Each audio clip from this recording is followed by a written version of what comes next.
May isa raw daang bus, mga pangga na nagbabiyahe, pampasahero, dakawlon daan mga pasahero, masamot sari da, may mga estudyante, may mga masaraod, igod da ang mga lolo, mga lola, mga sakay, discounted da sila sa bus, mga pangga, syempre, mga senior citizens, discounted ba kaya?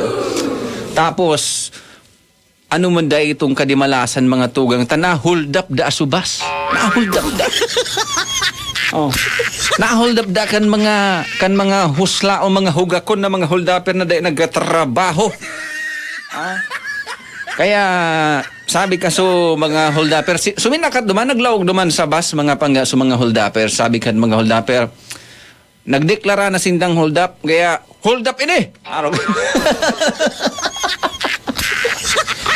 Pero masalang ka duman sa boses, siyempre pasigaw para may authority, hold up kayo ini, bakit ngayon maghiro? Kaya Bicol ang sabi. Nag-anunsyo pa so sarong hold upper duman ngaya hold up ngaya ini, gabos ngayang mga mayo ngayang ngipon agumon.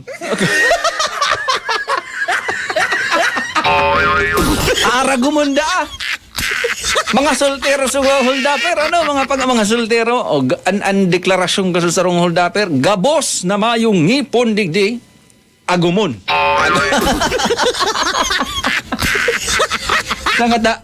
Sakata, may saro da duman mga panggang pasahero, lola, mayo na da ang ngipon.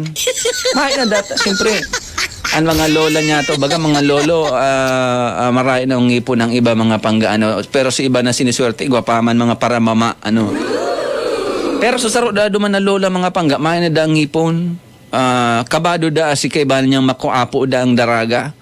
Nakiulay da so makuapong daraga mga pangga duman sa hold upper nga, sir, baka po ngaya, dahil naman po ngayon nindo si lola, sir, gurang na.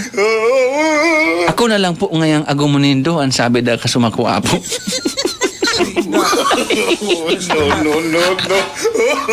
Naanggod da si lola. Kinudot da sumakuapo. Sabi da ni lola, makikiagaw ka pa ang sabi ngaya, gabos.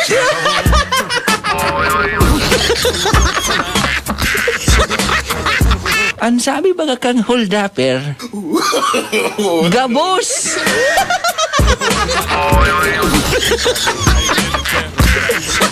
Aagawan mo pa man ako na makuapo ka.